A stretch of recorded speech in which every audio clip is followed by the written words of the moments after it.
Good morning बच्चों। तो आज इस वीडियो में हम लोग क्लास 9th और 11th के गति चैप्टर, मोशन चैप्टर के 25 महत्वपूर्ण प्रश्नों को पढ़ेंगे। और यहाँ पे मैंने सिर्फ ऐसे प्रश्नों को लिया है जो किसी न किसी प्रतियोगी परीक्षा में आ चुके हैं। यहाँ पे जितने भी प्रश्न हैं ये सभी प्रश्न किसी न किसी प्रतियोगी परीक्षा में आ चुके हैं सब। तो हम लोग बिना समय बर्बाद करते हुए इन 25 महत्वपूर्ण प्रश्नों को देखते हैं। तो देखिए, पहला प्रश्न दिया है आपका, विस्थापन का मात्रक है। Option A pascal. तो देखिए, पास्कल दाब का मात्रक होता है, विस्थापन का तो नहीं चाहिए, गलत जवाब है। अगला दिया है मीटर प्रति सेकंड, तो ये चाल या विस्थापन का मात्रक होता है, ये भी गलत जवाब। अगला दिया है मीटर। तो देखिए, विस्थापन क्या होता है? किसी वस्तु की प्रारंभिक स्थिति जहाँ से वो गति प्रारंभ कर रहा है और अंतिम स्थिति जहाँ पे वो अपनी गति को समाप्त कर रहा है, उन दोनों के बीच जो न्यूनतम दूरी होता है उसको हम बोलते हैं वस्तु का डिस्प्लेसमेंट, विस्थापन। यानी आप कह सकते हैं वस्तु का विस्थापन क्या, एक दूरी है और कोई भी दूरी हो उसका मात्रक क्या होता है, मीटर। तो आपका सही जवाब है ऑप्शन सी। अगला प्रश्न है, निम्न में से सदिश राशि कौन है? तो बच्चों, सदिश राशि हम लोग किसको बोलते हैं? ऐसी राशियां जिन्हें व्यक्त करने के लिए परिमाण और परिमाण के साथ साथ दिशा की भी आवश्यकता हो, ऐसी राशियों को हम लोग क्या बोलते हैं? सदिश। तो ऑप्शन ए इसमें क्या दिया, समय। तो देखिए, समय को बताने के लिए दिशा की कोई आवश्यकता नहीं होती है, तो ये हमारा क्या है, गलत जवाब। ताप में भी दिशा का कोई काम पड़ता है? हम आपसे पूछे आज का टेम्परेचर कितना है, तो आप कहेंगे सर आज का टेम्परेचर है 37 डिग्री सेल्सियस या 38 डिग्री सेल्सियस। तो क्या इसमें डायरेक्शन का कोई काम लग रहा है? बिल्कुल नहीं, तो ये भी जवाब गलत है। दूरी, किसी वस्तु की दूरी में भी दिशा का कोई योगदान नहीं होता है। तो अगला कौन सा बचा, वेग। वेग आपका सही जवाब है, वेग होता है ये सदिश राशि। अगला है, वेग परिवर्तन की दर को हम लोग क्या कहते हैं? तो वेग परिवर्तन की दर को हम लोग क्या कहते हैं? त्वरण। तो आपका राइट आंसर क्या हो जाएगा बच्चों, त्वरण। जिन लोगों को याद ना उन्हें हम बता दें, जब किसी वस्तु का वेग बढ़ने लगता है, जैसे मान लो किसी वस्तु का वेग शुरू में 2 मीटर प्रति सेकंड, अगले 1 सेकंड बाद बढ़ के हो जाए 4 मीटर प्रति सेकंड, फिर अगले 1 सेकंड बाद बढ़ के कुछ और हो जाए, तो जब वस्तु का वेग हर सेकंड बढ़ता जाता है तो हम लोग बोलते हैं कि वस्तु जो है वो त्वरित गति कर रहा है, उसमें त्वरण है, त्वरित गति कर रहा है वो। अब जब वस्तु का वेग हर समय घटने लगे तो हम लोग बोलते हैं कि वो मंदन हो रहा है उसकी गति में। देखिए, मंदन और त्वरण दोनों ही एक चीज़ हैं। त्वरण बताता है कि वस्तु का वेग जो बढ़ रहा है, त्वरित होने का मतलब वस्तु का वेग हर सेकंड बढ़ रहा है, और मंदन का मतलब होता है वस्तु का वेग हर सेकंड घट रहा है। तो वेग परिवर्तन की दर, हर सेकंड जितना वेग बदलता है उसको ही हम लोग क्या बोलते हैं, त्वरण। तो आपका राइट आंसर ऑप्शन ए। अगला क्वेश्चन दिया है, एक कार आर त्रिज्या के वृत्तीय मार्ग के 4 चक्कर लगाती है तो कार का विस्थापन क्या होगा? तो देखिए, मान लेते हैं हम ये कोई आर त्रिज्या का एक वृत्ताकार पथ है और कार हमारा यहाँ पे किसी पॉइंट पे खड़ा हुआ है। तो अब जब ये यहाँ से गति स्टार्ट करेगा तो 4 चक्कर बाद यहाँ से गया, घूम के यहाँ से पूरा एक राउंड आएगा। जब 4 चक्कर अपना पूरा कंप्लीट कर लेगा तो फिर से दोबारा लास्ट में कहाँ पहुँच जाएगा, इसी पॉइंट पे। और विस्थापन या डिस्प्लेसमेंट का जो डिफिनीशन होता है उसके अकॉर्डिंग हमें पता है किसी वस्तु के प्रारंभिक स्थिति और अंतिम स्थिति, स्टार्टिंग पोजीशन और लास्ट पोजीशन के बीच में जो डिस्टेंस होता है, न्यूनतम डिस्टेंस, सबसे कम, उसी को हम लोग डिस्प्लेसमेंट बोलते हैं। तो जब भी कोई गाड़ी पूरा चक्कर कंप्लीट कर लेगा वो तो लास्ट में तो वहीं पहुंचेगा ना जहां से उसने चलना शुरू किया था, और जब वहीं पे पहुंच गया तो प्रारंभिक स्थिति और न्यूनतम स्थिति के बीच की दूरी कितना होगा? 0। तो आपका राइट आंसर क्या होगा? Option D, 0। अगला प्रश्न है, निम्न में से कौन सी अदिश राशि है? तो बच्चों अदिश राशि हम लोग किसे बोलते हैं? ऐसी राशियां जिन्हें व्यक्त करने के लिए केवल परिमाण की आवश्यकता होती है, दिशा की नहीं।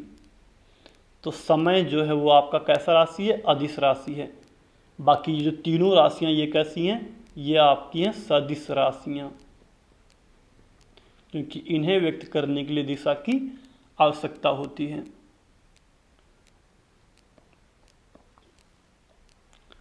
अगला प्रश्न दिया है, वेग का मात्रक। तो बच्चों वेग का जो परिभाषा होता है, सूत्र होता है, वेग v बराबर विस्थापन डिस्प्लेसमेंट अपॉन टाइम। तो चूंकि विस्थापन एक दूरी है तो दूरी का मात्रक तो मीटर होगा और समय का सेकंड, तो इसका सही आंसर क्या होगा? मीटर प्रति सेकंड। इसका राइट आंसर है ऑप्शन बी।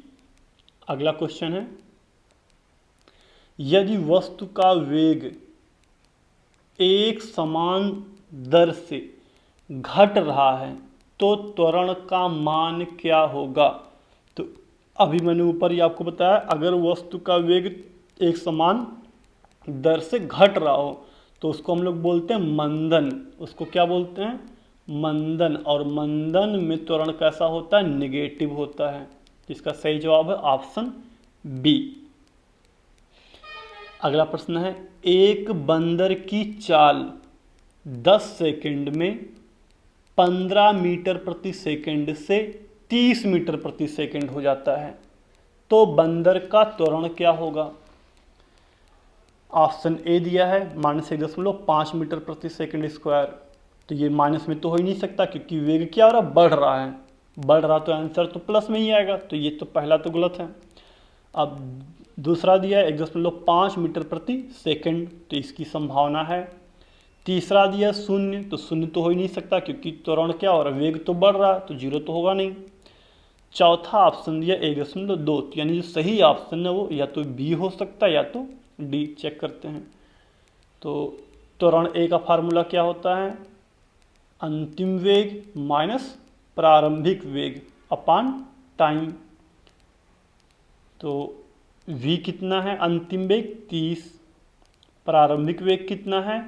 15, और टाइम आपको दिया गया 10 सेकंड। तो ये हल करने पे कितना आ जाएगा? ये आ जाएगा 15/10, यानी कि 1.5 मीटर प्रति सेकंड। तो आपका right answer option B is the right answer. Next question, 90 kilometre प्रति घंटा की चाल को मीटर प्रति सेकंड में बदलिए। तो बच्चों जब भी कभी चाल आपको किलोमीटर प्रति घंटा में दिया हो, किलोमीटर प्रति घंटा में दिया हो और उसको बदलना हो मीटर प्रति सेकंड में, तो इसका सबसे आसान तरीका, उसमें आप 5/18 से गुणा कर दीजिए। तो क्या दिया है यहाँ पे? हमें दिया है 90 किलोमीटर प्रति घंटा, तो इसमें हम गुणा कितने से करेंगे? 5/18। तो 18×5 = 90, 5×5 कितना आ जाएगा आपका? 25 मीटर प्रति सेकंड। तो आपका राइट आंसर है 25 मीटर प्रति सेकंड।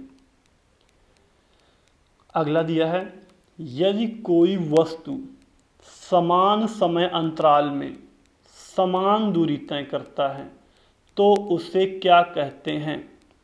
तो ध्यान देना, जब कोई वस्तु समान समय में समान दूरी तय करता है तो उसको हम लोग क्या बोलते हैं, एक समान चाल। परिवर्ती चाल में क्या होता है, परिवर्ती चाल में वस्तु अलग अलग समय में समान समय अंतराल में अलग अलग दूरियां तय करता है। मंदन में तो वेग घटने लगता है। तो आपका राइट आंसर ऑप्शन ए होगा। अगला क्वेश्चन है, अंतरराष्ट्रीय प्रणाली, जिसको हम लोग क्या बोलते हैं, SI पद्धति। अंतरराष्ट्रीय प्रणाली में त्वरण का मात्रक क्या होता है, तो इसका आंसर क्या है, ऑप्शन डी, मीटर प्रति सेकंड स्क्वायर।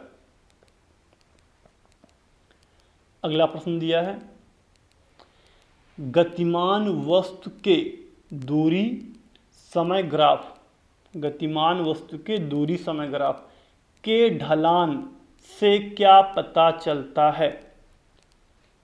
तो देखिए बच्चों, किसी वस्तु का अगर हमें दूरी समय ग्राफ या स्थिति समय ग्राफ या विस्थापन समय ग्राफ दिया हो,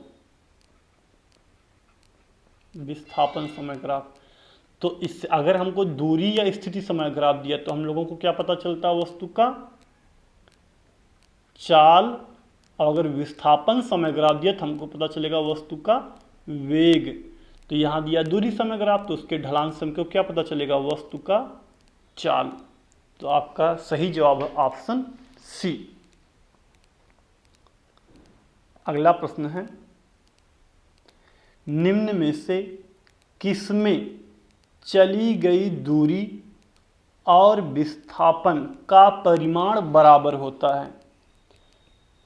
ऑप्शन ए दिया, यदि कार सीधी सड़क पे जा रहा हो। तो देखो बच्चों, जब भी कोई वस्तु सीधी गति करता है तो सीधी गति में क्या होता है, वस्तु द्वारा चली गई दूरी और वस्तु का विस्थापन दोनों ही बराबर आता है। तो आपका राइट आंसर ऑप्शन ए।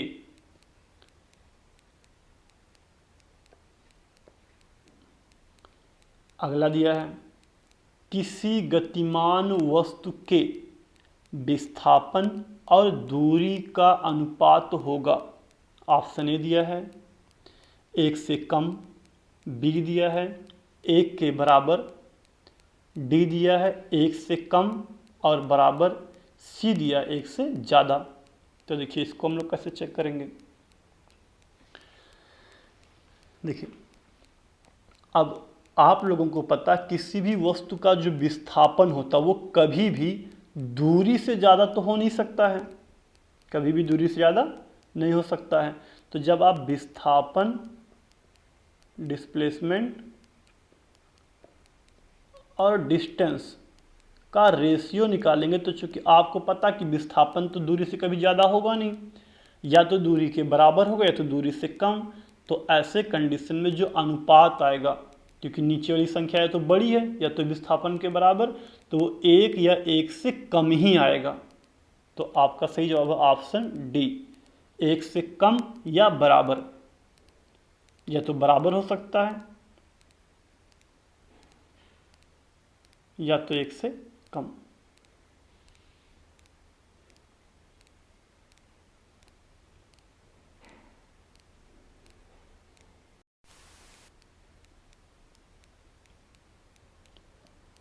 अगला प्रश्न है आपका,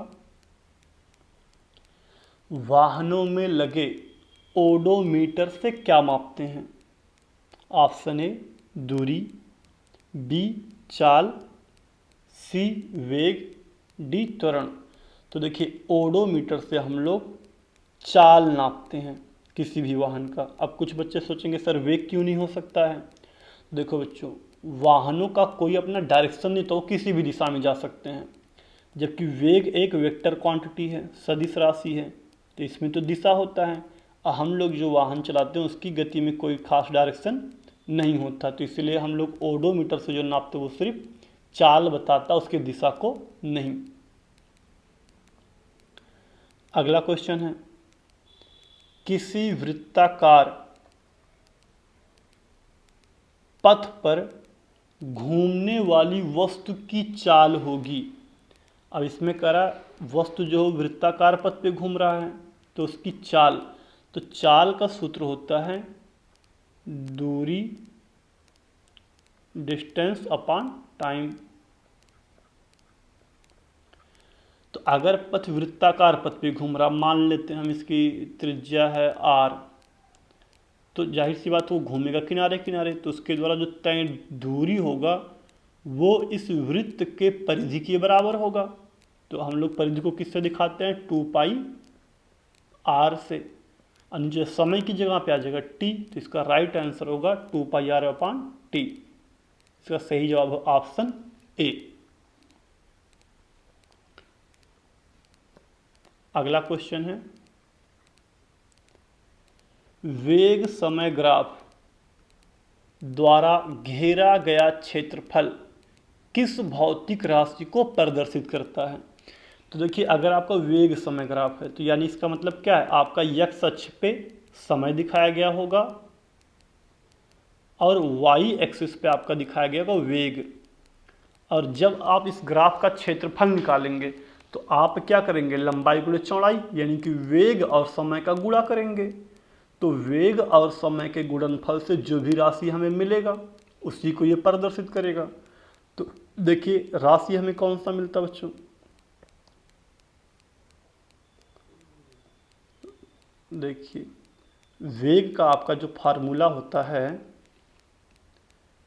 वेलोसिटी इक्वल टू डिस्प्लेसमेंट यानी कि विस्थापन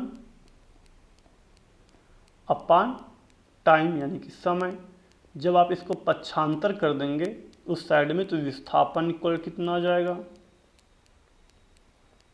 ये हो जाएगा वेग इंटू टाइम,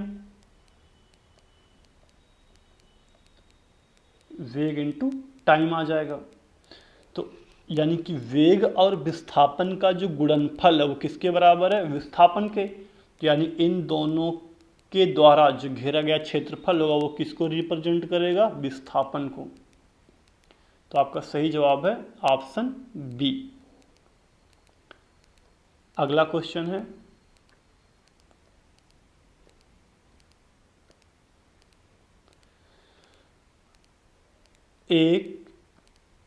चाल समय ग्राफ में ग्राफ समय अक्ष के समांतर एक सरल रेखा है, तब वस्तु की गति के विषय में आप क्या कह सकते हैं। पहला ऑप्शन दिया है एक समान गति से वस्तु गतिमान होगा, दूसरा दिया स्थिर है, तीसरा असमान गति से चल रहा है, चौथा एक समान त्वरण है। देखिए क्या कह रहा है, चाल समय ग्राफ है, यानी कि आप लोग ग्राफ में एक अक्ष पे दिखाया गया समय टाइम और दूसरे पे दिखाया जा रहा है आपका चाल, और जो ग्राफ है वो समय अक्ष के समांतर है। यानी कि समय तो बढ़ता जा रहा ग्राफ में, लेकिन चाल जो है वो बदल नहीं रहा, अपरिवर्तित है। तो इसका मतलब गति कैसा है, यहाँ पे एक समान गति है जिसका समय के साथ चाल बदल नहीं रहा है। तो आपका सही जवाब होगा ऑप्शन ए।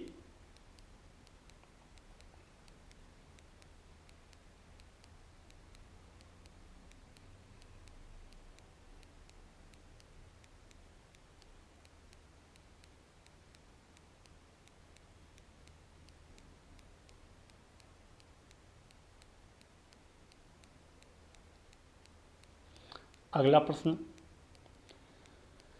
अगला क्वेश्चन दिया है, यदि किसी वस्तु का विस्थापन समय के वर्ग के अनुक्रमानुपाती है तब वस्तु गति करती है। ऑप्शन ए एक समान गति, ऑप्शन सी एक समान त्वरण, ऑप्शन बी दिया है असमान गति, ऑप्शन डी दिया असमान त्वरण। तो अब बच्चों ध्यान दो, त्वरण का फार्मूला जो होता है, त्वरण ए बराबर होता है वेग परिवर्तन, वेग परिवर्तन change in velocity upon time. तो वेग को अगर हम लोग इसके फार्मूले के रूप में लिख दें तो इसका फार्मूला क्या आ जाएगा, वेग हो जाएगा आपका डिस्प्लेसमेंट यानी कि विस्थापन, विस्थापन बटे समय। अब एक समय नीचे पहले से ही है, एक समय और आ जाएगा तो कितना हो जाएगा, समय का वर्ग बन जाएगा, समय का स्क्वायर। इसको अगर हम यहाँ कर दें इस साइड में तो आपका क्या आ जाएगा, विस्थापन बराबर आ जाएगा त्वरण a इंटू समय का स्क्वायर। यानी यहाँ से हम लोग कह सकते हैं कि विस्थापन क्या है, त्वरण के मामले में वो समय के वर्ग के अनुक्रमानुपाती है। तो इसका सही जवाब क्या होगा, एक समान त्वरण। यदि वस्तु का विस्थापन समय के वर्ग के अनुक्रमानुपाती है तो वस्तु की जो गति होगी वो एक समान गति होगी, क्योंकि ये जो फार्मूला है एक समान त्वरण के लिए है। तो एक समान त्वरण होगा आंसर, ऑप्शन सी।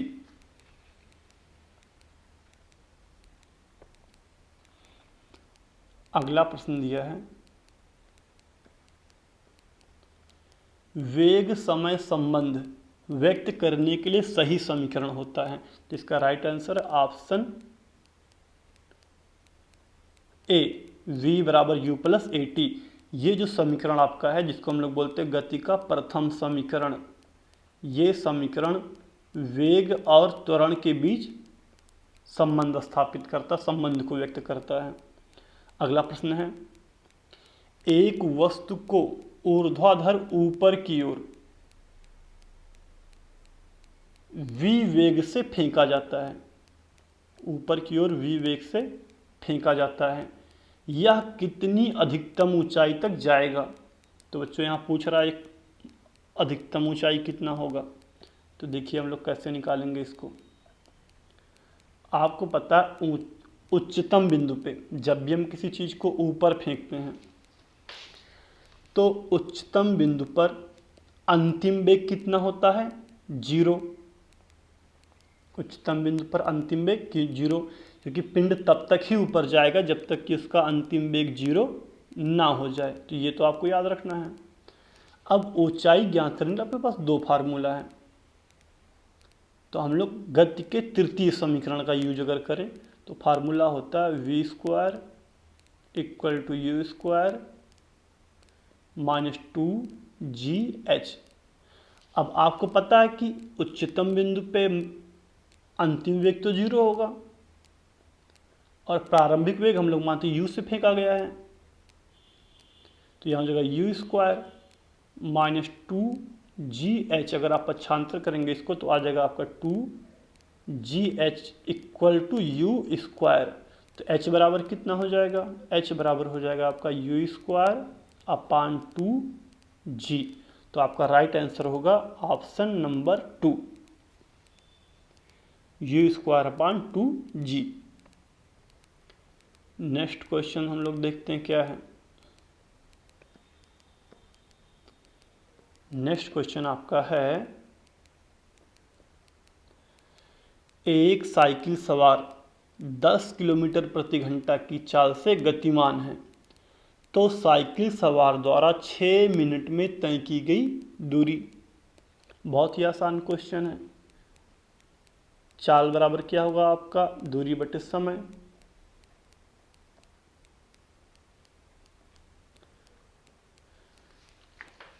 तो यहाँ पे चाल आपको दे दिया पहले ही 10 किलोमीटर प्रति घंटा, तो हम लोग चाल की जगह रखते कितना 10, लेकिन इसको बदलते हैं मीटर प्रति सेकंड में और इसके लिए गुणा करेंगे 5/18 से।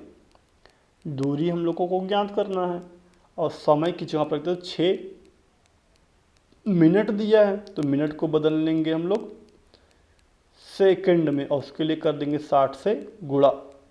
काट देते हैं इसको, तो 6 तिरिक 18 हो जाएगा, इधर 3 से इसको काट दो, ये आ जाएगा आपका 20, भेज दो उधर। तो डी बराबर कितना हो जाएगा आपका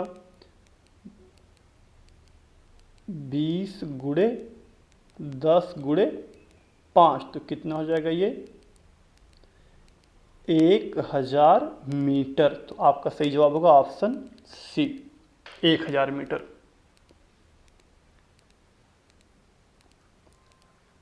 अगला क्वेश्चन क्या दिया है, तो नेक्स्ट क्वेश्चन दिया है,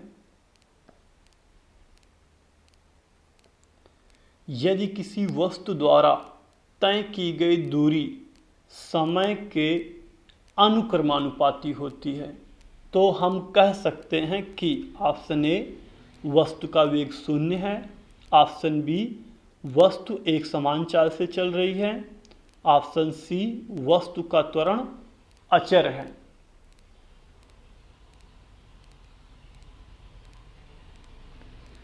और ऑप्शन डी दिया है चाल अचर तथा वेग चर है, वस्तु का वेग एक समान है। तो यहाँ देखिए कह रहा है कि वस्तु द्वारा तय की गई दूरी समय के अनुक्रमानुपाती है। तो आप लोग ध्यान दीजिए, चाल का जो फार्मूला होता है, एक समान चाल बराबर दूरी बटे समय। तो अगर हम समय को उधर पक्षांतर कर दें तो दूरी बराबर आ जाएगा आपका चाल गुणे समय। यहाँ से आप लोग कह सकते हैं कि दूरी जो समय के प्रोपोर्शनल है, किस राशि पे, चाल पे। तो यहाँ दिया भी है दूरी समय के अनुक्रमानुपाती, तो वस्तु का क्या होगा, तो वस्तु एक समान चाल से चल रहा होगा। तो आपका राइट आंसर होगा ऑप्शन बी। अगला प्रश्न है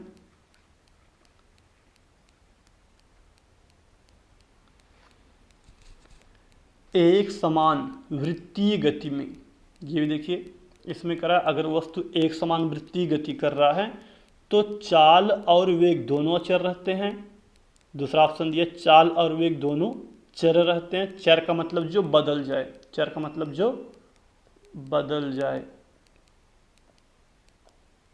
और अचर का मतलब क्या होता है, जो बदले ना, कांस्टेंट रहे, नियत रहे। तो यहाँ करा चाल और वेग दोनों अचर, चाल और वेग दोनों चर, चाल चर और वेग अचर, ये चाल अचर तथा वेग चर। तो चाहे ध्यान देना, जब कोई कण वृत्तीय गति करता है तो अगर एक समान वृत्तीय गति कर रहा है तो इसका मतलब उसका जो चाल है वो नहीं बदलेगा, चाल उसका क्या होगा, समान। अगर वो 10 की स्पीड से चल रहा तो 10 से ही चलेगा, 20 की स्पीड से चल रहा तो 20 से ही चलेगा, तो चाल तो उसका समान होगा। लेकिन क्योंकि वो वृत्ताकार पथ पे गति कर रहा है तो उसका हर बार उसका जो डायरेक्शन होगा वो बदल जाएगा।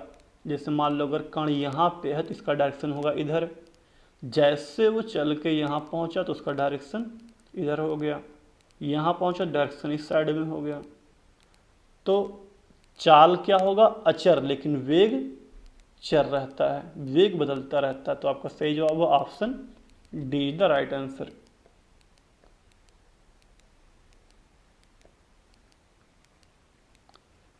नेक्स्ट क्वेश्चन है वेग समय ग्राफ का क्षेत्रफल किस राशि को प्रदर्शित करता है। वेग समय ग्राफ का क्षेत्रफल किस राशि को प्रदर्शित करता है। तो यहाँ ध्यान देना, अगर हम लोग ग्राफ में एक तरफ समय दिखाएं एक तरफ वेग, और जब इसका क्षेत्रफल लेंगे तो क्या आएगा, हो जाएगा वेग गुणे समय, क्योंकि क्षेत्रफल का सूत्र लंबाई गुणे चौड़ाई, एक लंबाई का काम करेगा दूसरा वाला चौड़ाई का। तो वेग इंटू टाइम ये किसके इक्वल होता है,